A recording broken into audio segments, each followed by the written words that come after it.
Last year, Tesla removed the ultrasonic sensors from its vehicles, which you can find on most vehicles. They help you with parking and for short distances at really low speeds. And Tesla basically said, hey, we don't need those. We can do all of this with cameras.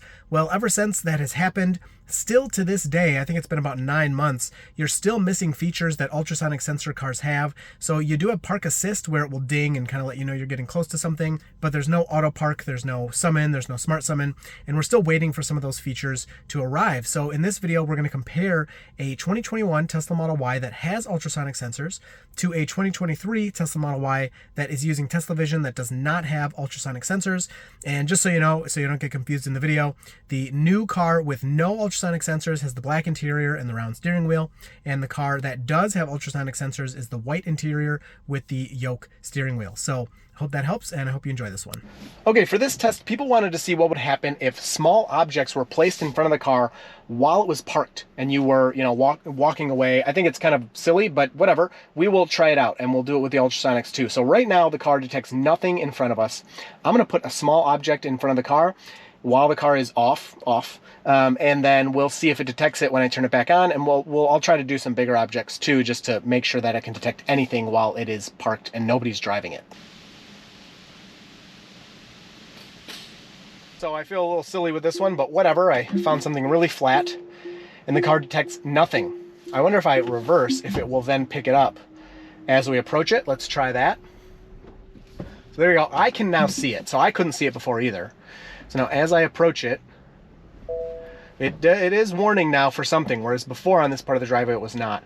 But yeah, it's not too confident, and now that object is gone. So you have a little bit of time. Let me try one more time. So now the car has a lot more distance in order to pick this object up with the cameras. And you can see it kind of picked something up there for a second, but yeah, it's not really picking that one up. Let's try something else. All right, first object placed when the car was off, sleeping, whatever. And you can see the ultrasonics absolutely do not detect it. Same as Tesla Vision. I wasn't sure what to expect with this because the ultrasonics are much lower. They can see somewhere where the camera can't see, but that object is very thin. And so I just wanted to kind of demonstrate, like, sure, someone could come put some nails or something in front of your car or a little box or whatever. Ultrasonic versus Vision probably doesn't really matter that much. But here's where it's going to get interesting. If we back up, I bet the ultrasonics will detect it where the Vision did not. So let's see. Now we're going to go here, and I start pulling up towards it. And Beta even looks like it wants to drive around something there. And it's also displaying a person to the left. But no, it's not detecting this object at all. So ultrasonics are also blind to the first object, which is the same result we got with the Tesla Vision. Let's try a slightly bigger object. All right, it's starting to rain, so last one for today. I'll have to pick this up another day. You saw I just put that step stool out there. Of course, the car sees nothing. How could it? I can't see it either. Let me reverse and see if it will then detect it. So I'll give it a lot of distance here to try to figure that out. So it is showing a garbage bin, actually, so that's pretty funny. So let me drive towards it. It's not alarming at me, although it is showing something on the screen. It's showing the garbage bin as if it's there. Let's see. It is not alarming at me or telling me to stop, though. And I just hit it. I can hear it scraping against the ground there. So it's still showing this on the display, which I think is actually, it's better than nothing. Let's put it that way. But as far as the ultrasonic versus Vision, the Vision is not detecting the small object on the ground. Very curious how the ultrasonics will, I'm doing this part first. I don't know how I'm editing it, but curious how the ultrasonics will pick that up. All right, here we go. Object placed in front of car while it was turned off. Wow, okay. Ultrasonics don't seem to be detecting that one either. I'm actually surprised. Figured the ultrasonics would pick that up. Let me drive forward a little bit. Nope, nothing there. I imagine I'm hitting it, although I can't really hear it. Let's back up and see if the ultrasonics will detect it from a little farther away. So same thing, it's showing a trash can here. That's the exact same result we had with the Tesla Vision. Now let's see if it dings as we approach it, because Tesla Vision did show a trash can, but it did not ding as we approached it. And same with this car. Very interesting. What is going on here? So two trash cans. It also showed a very mini tiny car driving there for a second. Let me keep driving. Oh, there we go. We got a ding right at the end. But here is what's super interesting about that. I heard the car actually did hit the step stool there. There were no lines. So the ultrasonic sensors show those red, yellow lines to show you they see something there. And there's absolutely nothing like that on the screen right now. So I'm not sure what decision was made to tell it, or how it made the decision to tell us to stop there, but it did. And then as I hit the object, it stopped saying that. So let me push forward a little more. So yeah, we're just pushing that now. Look at that visual. I got a trash can embedded in the car. Pretty funny there. All right, let me back up and try one more time to see if this can pick it up. But yeah, so as far as ultrasonics versus Tesla Vision on that sized object, I can see it right now.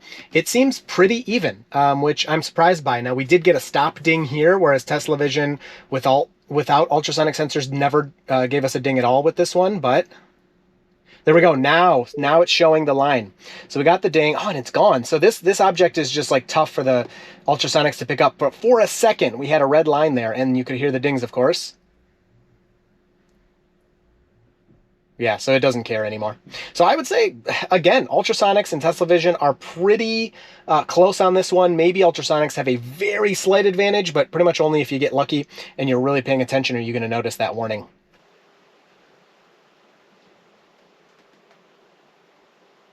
All right, now this object, I can see right now the car cameras should be able to pick that up. Let's put it in drive, and boom, immediately, even though it wasn't there when we pulled up, since the car can see it, it's actually pretty impressive to me that it's showing anything, because, I don't know, just the way these cameras work and how they kind of see things as you move versus a static position. The car was off, you know, while I set that there, and it is detecting something. So if I try to drive forward, there, it's beeping at me and telling me something's there. So that's pretty good. I mean, obviously the cameras can see it, but I'm still impressed by that result. I want to see how the ultrasonics do. It's going to be cool.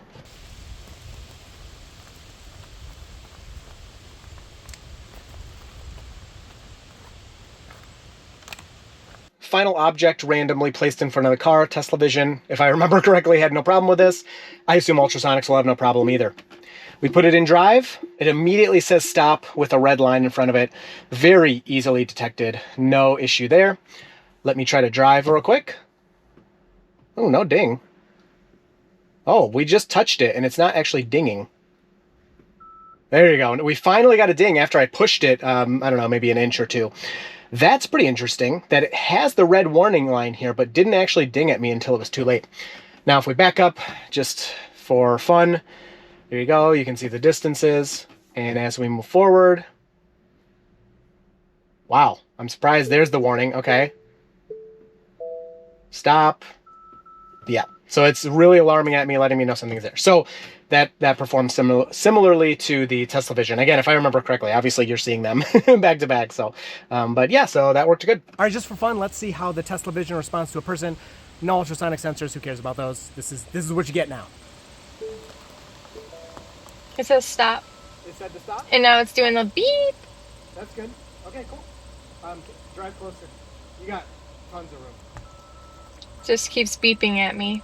Like the loud, the high-pitched beep.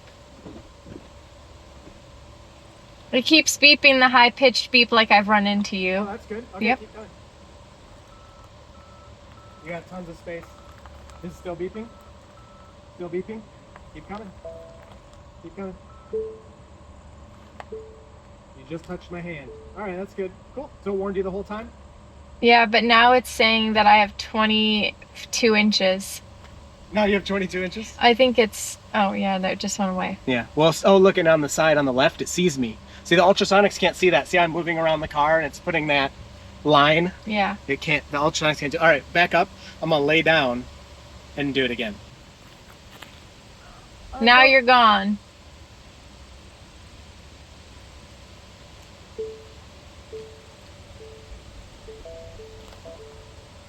All right, go. What? Keep coming.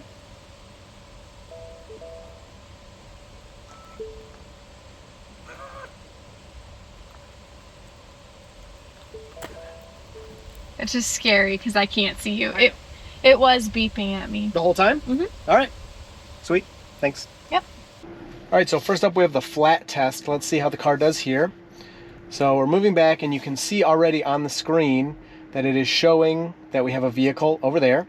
And this will actually show you more than the ultrasonic sensors will, because of course the cameras are surrounding the car, whereas the ultrasonic sensors are only on the bumper.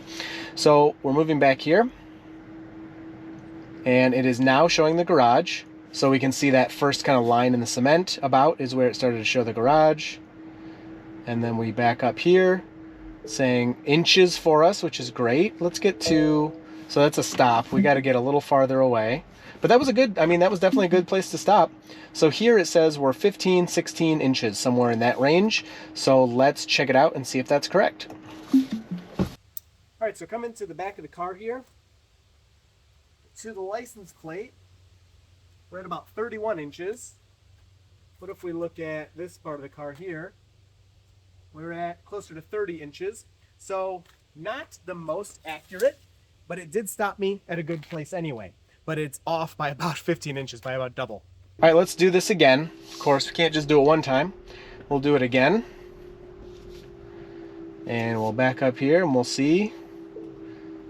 Let's see if the car is better from farther away. So this time we have 27 inches, 28, 27. You can see it's kind of flicking around there. All right, so last time we were actually about 30 inches away. This time it's saying we're 30 inches away.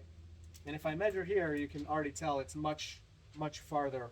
We are about 44 inches this time. So that time, 44 inches, obviously a lot farther than the car is telling us. Practically, it's at least getting the job done and not allowing us to hit anything. Let's see what the stop number is. All right, so hopping back in the car here, and you can see it still says about the same. So I got out, I got back in, it's saying around 25 to 27 inches. Now if I back up some more, let's see where it stops us from the object. So stop is right there.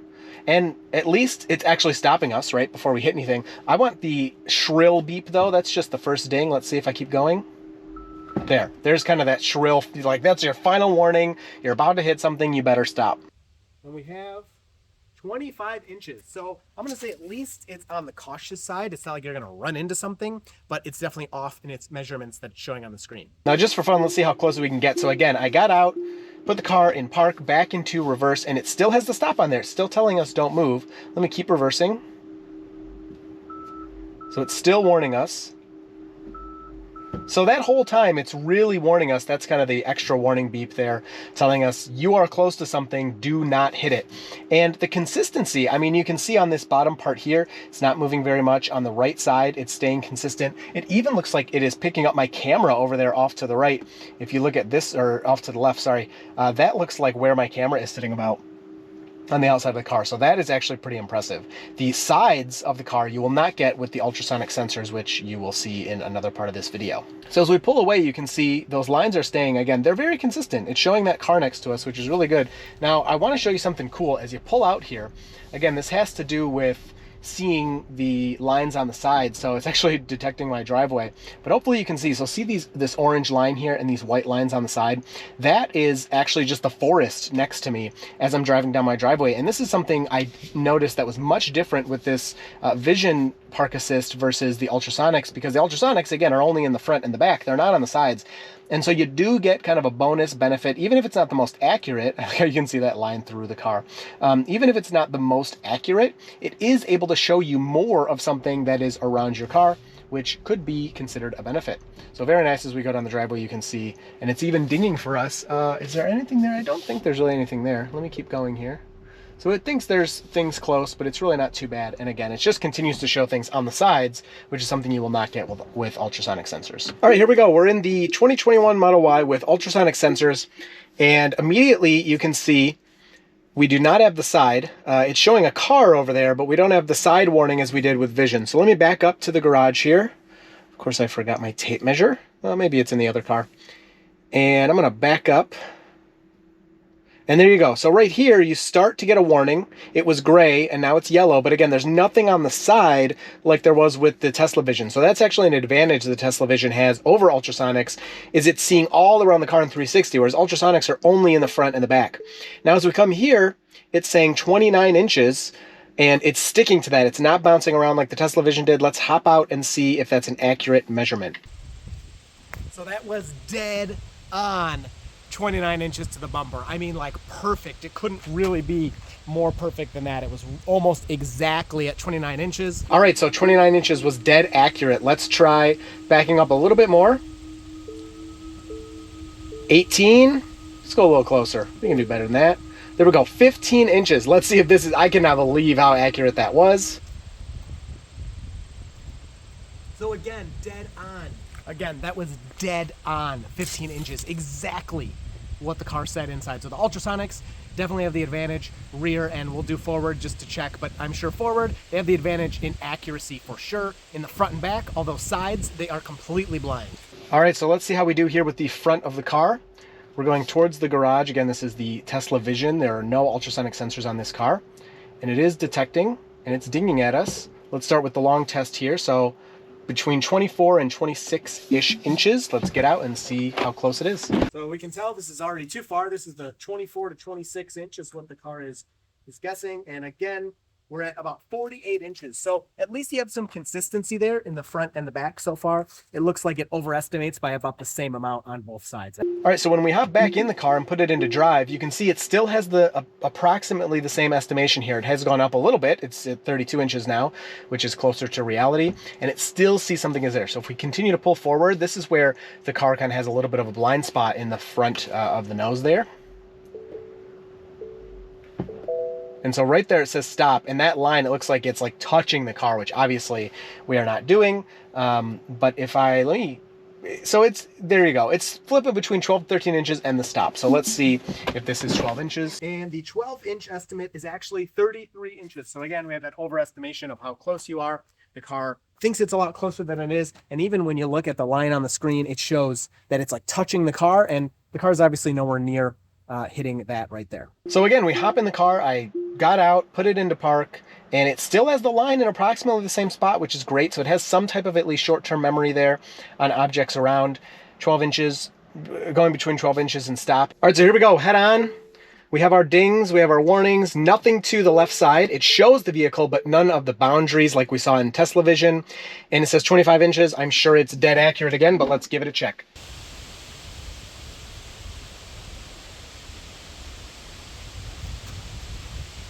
All right, that said 25, but it was about 26 to 26 and a half inches. So a little bit off compared to the rear. All right, so we were off by about an inch or an inch and a half. Let's get a little closer, check it again, but I think we can agree that's probably accurate enough. All right, 16, 15 inches. Let's see what it says. 17. All right, so interesting result. I did not expect. It is about an inch to 2 inches off in the front compared to the rear, which was like dead on. So interesting. Again, I don't think it really matters from a practical standpoint, but there you go. All right, so the final test here, we did flat against the garage. I want to do in a garage with random stuff because, of course, that's different. So we're getting the dinging on the wall to our left there, which is great. And this is how I park the car every day whenever I'm driving it. And I haven't had an issue one time since we've picked it up. So let's back into this garage here and we'll see what it says. We already saw that the distances can be inaccurate, but so it's saying 20 inches. I think we got more room than that. There we go. So it says 15 inches here. So let me get out there and measure 15, 14 and see what the actual is. And look at this, parking assist degraded, distance estimations may be inaccurate. Now I'm not sure if that's because the wall is so close or why that's coming up. Not the first time I've seen that message, but we did park here and it seemed good to me. Okay, so it said 14, 15 inches. So obviously to this back wall is not what it was detecting. That is going to be closer to, that's 54 inches. But we have, let's see, this cable here is about 30 inches away. We also have this vacuum here, which is about 22 inches away. So that's actually not terrible for this vacuum, 22 inches versus the 15, especially considering what we saw with the flat white wall test before. And then we have this last one, which obviously is much farther. Yeah, this is about 36 inches. So maybe this being the closest object is what it was digging at, but let's try it one more time. All right, now this time we have the park assist degraded message still up there, and we'll just see what happens. I don't know why it's saying that. Oh, now the message is gone. So it may just have been because the walls were too close. So getting some dings there for the wall. I usually am a little farther over, but we're charging some of the kids' EVs. And we'll back up here. Let's see. So yeah, it's given about the same So there we go. There's a stop, a 12 inches, and a stop. It wants me to stop right here, which I think this is a great distance. And then again, the left door cam is blocked or blinded. So that's got to be just because the wall is so close. It's just a white wall, so there's nothing really for the car to see over there. All right, so it said what, 12 inches? And here we have, so this is about 17 this time, so a little farther. So it's stopping me in a decent spot. Again, at least it's warning me, but the distances are a bit off. All right, and then I don't think this is really necessary, but we'll do it, just have it in the video. Here's the reverse test into the non-flat area with all the objects and stuff. So we're back into the garage. There's a bunch of junk back there. As we saw, Tesla Vision, maybe the measurements weren't the most accurate, but it did a good job of getting me parked in the correct spot. So I'm gonna park the same way I normally do. So we'll put it right there. That looks, actually I might go a little more than that. There we go, that looks pretty good. Let's get out and check it out. And you can even see here the bubble shows this trash, or the vacuum is closer to the car, and then there's more room over here, which is absolutely true. The ultrasonic visual there is showing, sorry, I'm trying to make it easier for you to see, is actually showing agreement with what's in the real world. There you go, 16 inches exactly. Now there is one big weakness this camera-based park assist has versus ultrasonic sensors, and you can probably guess it has to do with nighttime and darkness. And right now, the car's been parked all day. We have not, I drove it out in the street for something really quick, but besides that, we haven't driven this car all day. So I guess I did drive out and back, but that was hours ago. And you can see I am surrounded here by the walls of the garage. It shows the walls right next to me. Let me pull the camera up for you. My stuff is back there and all of that. So you have all of that, and it is displaying it, but one weakness you'll have is when it's dark, sometimes the car, well, the car's just simply not as accurate. So as we pull up here, let's just drive towards these trees, and of course we have the headlights on. It says park assist degraded, distance estimations may be inaccurate. Yeah, well, they already were, even without that message. Multiple cameras blocked or blinded. So this is even on hardware 4, we're getting the multiple cameras blocked or blinded. I will throw out there though, we don't have beta on the car yet, so I wouldn't read too much into that message. It doesn't mean so much for us right now, but it is saying that. So as we move towards these bushes here, ultrasonics would be dinging already, and okay, we do have a ding, and you can see it's telling me to stop, and the distances are going a little crazy, but at least it knows something's there. It is dinging. So let's try to back into the garage now and see how it does with that. All right, so here's the garage. It is showing the wall, and the garage light is on. That should turn off soon. I think it does have a little bit of motion, but whatever. We're going to test it to the extreme in a second here. So backing in, we are getting some dinging. It's still telling me that park assist is degraded though, so how confident am I going to be listening to it with that message? Left door pillar, blocked. We saw that before even in the light. And it's dinging, and it tells me to stop. I mean, it told me to stop right there. So let me just go a little more. So it's not dinging.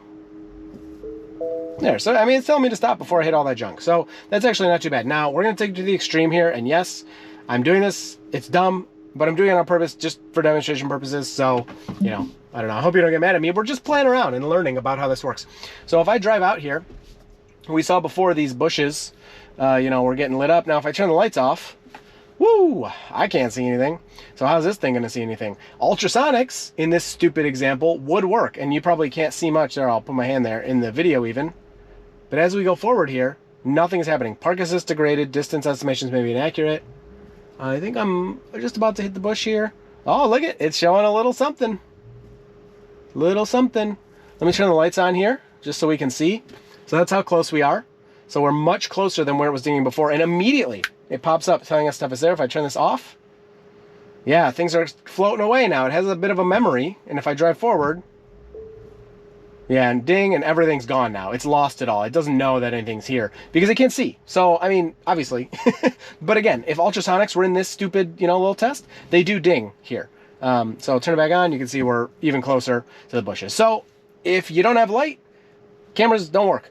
You need light for cameras. Whereas, for some other ultrasonics, radar, LiDAR, you don't need anything. They provide the information they need for their sensing purposes. All right, so here's the final part of the video. We're just looking for some actual real-world examples of parking. I'm curious if I go up to this tree, if it'll detect it. So it is detecting the curb. It tells me to stop right there, which is actually probably a good spot. If I keep going, it's really yelling at me. We are past the curb. I mean, we are past the curb. It's not really showing that tree, though. And now tires are up against the curb. So, again, real-world parking, it does work. Let's try to find some more unique or tighter scenarios. All right, let's go up to these poles really quick. So it shows a traffic cone already. But as I pull up, pretty thin. I mean, there's a couple of them. So it's more detecting the curb right there. Of course, somebody's coming. Give me 1 second here. We can watch as she walks by. Maybe it'll... No, it doesn't change. It just shows the person. It doesn't change what it's displaying here. So if we move closer to these cones... I mean, it's alarming at me, but it doesn't seem to really have to do with those pillars or the brick pillar either. Once some of these people drive by, let me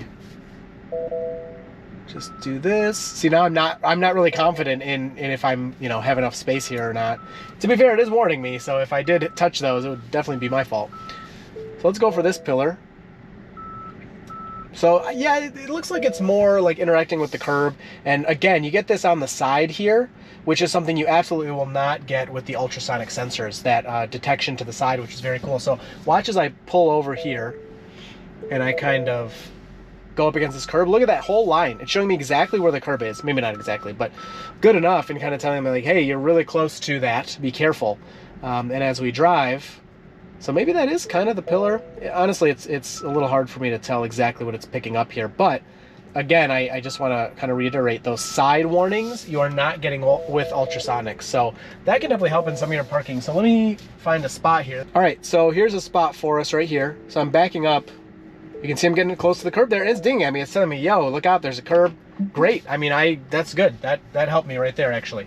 So as we go here, it is not picking up this curb in front of us at all. Okay, now it's dinging for that curb and the car to our left. And it's kind of outlining the whole spot, as you can see here. So if I pull in here, blam. So we're in the spot. I mean, I did get in here. Now, did I really need that? No. You know, that's kind of part of it. Like, you could just park yourself and not really worry about it. But I will say on the backup portion, the dings did warn me of that curb that was coming up.